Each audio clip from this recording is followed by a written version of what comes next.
आज हम लोग भारतीय विद्वानों के अनुसार साहित्य की परिभाषा को समझेंगे व पढ़ेंगे। साहित्य जीवन की आलोचना है। प्रेमचंद। साहित्य जनसमूह के हृदय का विकास है। बालकृष्ण भट्ट। ज्ञान राशि के संचित कोश का नाम साहित्य है। महावीर प्रसाद द्विवेदी। साहित्य मनुष्य के अंतर का उच्छलित आनंद है, जो उसके अंतर में अटाए नहीं अट सकता है।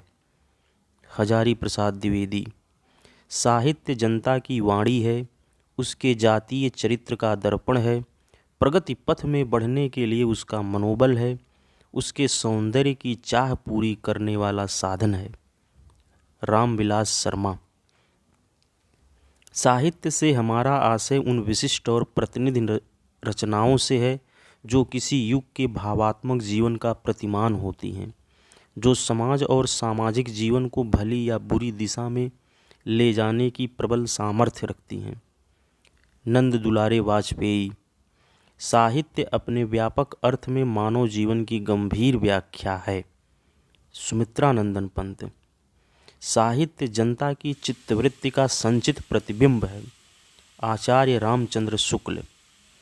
जिस प्रकार आत्मा की मुक्तावस्था ज्ञान दशा कहलाती है, उसी प्रकार हृदय की मुक्तावस्था रस दशा कहलाती है। हृदय की इसी मुक्ति की साधना के लिए मनुष्य की वाणी जो शब्द विधान करती आई है, उसे कविता कहते हैं। आचार्य रामचंद्र शुक्ल। साहित्य को मनुष्य की दृष्टि से देखने का पक्षपाती हूँ। जो वाग्जाल मनुष्य को दुर्गति, हीनता, परमुखोपेक्षता से बचा न सके, उसकी आत्मा को तेजोदीप्त न बना सके, जो उसके हृदय को पर दुख कातर और संवेदनशील न बना सके, उसे साहित्य कहने में मुझे संकोच होता है। हजारी प्रसाद द्विवेदी। आत्मा व्यक्ति ही वह मूल तत्व है जिसके कारण कोई व्यक्ति साहित्यकार और उसकी कृति साहित्य बन पाती है। डॉक्टर नगेंद्र। काव्य जीवन प्रकृति का अंतर्दर्शन है, उसकी अनुभूति है। डॉक्टर लक्ष्मी नारायण सुधांशु।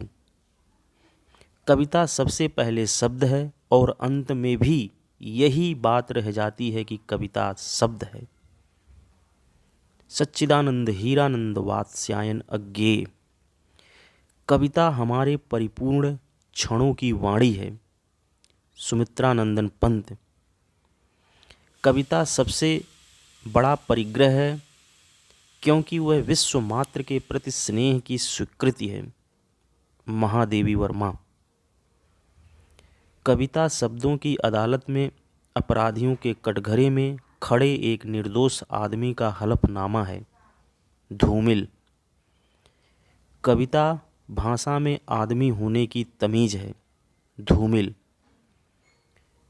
मुंह में बचे हुए चावल के स्वाद को कुछ अदृश्य कंकड़ियों के हस्तक्षेप से बचाने का नाम है कविता। केदारनाथ सिंह।